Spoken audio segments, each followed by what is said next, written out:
Ang programang ito ay rated SPG. Striktong patnubay at gabay ng magulang ang kailangan. Maaaring may masiselang tema, lengguwahe, karahasan, sexual, horror o droga na hindi angkop sa... Carlos, kamusta na si Zoe? At kukulo ang dugo sa ex. Nagsabihan na kita, huwag kita kami susuko sa mga kalokohan mo!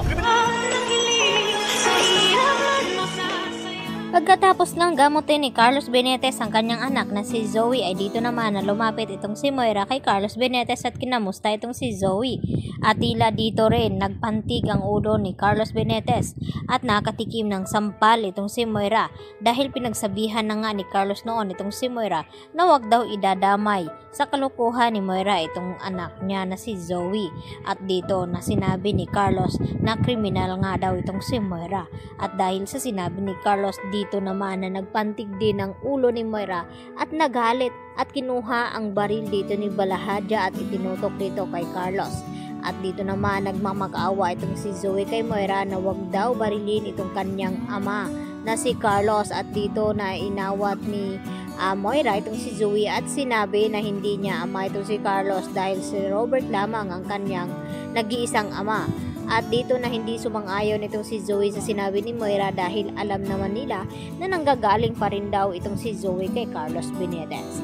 At dahil sa ingay ng ginawa dito ni Carlos at Moira, dito naman nagkamalay itong si Don Pepe at sakto na narinig lahat-lahat ni Don Pepe ang pinag-usapan nila tungkol dito kay Zoe na siya ang tunay na anak dito ni Carlos Benetes.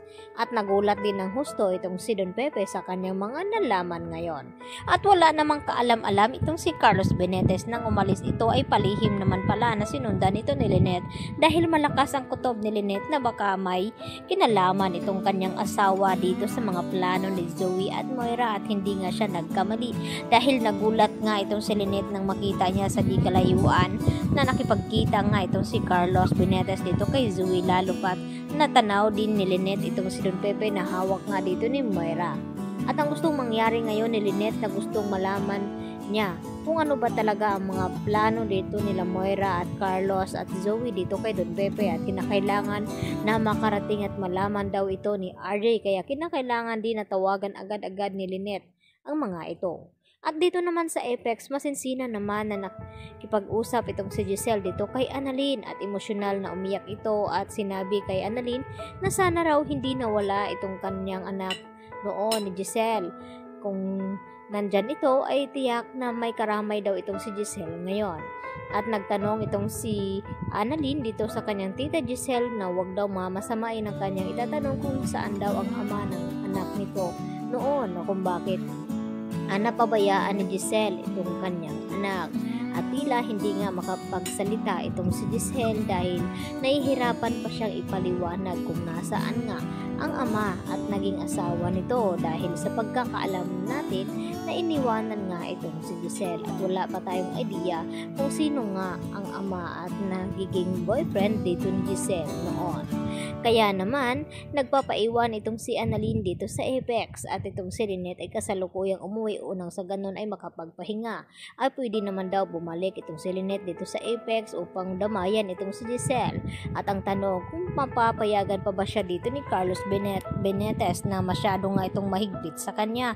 At hindi pa nga alam ni Lynette na nagsisinungaling nga itong si Carlos na sinabi dito kay Harry na hindi nga daw siya nakita at nilayasan at tinakasan niya nga ito. At kitang-kita nga ni Dr. Enriquez kung paano iwanan ni Carlos Benetes itong si Lynette dito sa kapahamakan na muntik-muntikan na ngang manganib sa mga magnanakaw. Kaya dapat kilalanin daw ni Lynette ang mga kanyang makikilala at makakasama dahil hindi nila alam kung sino nga ang kanila tunay na kakampi.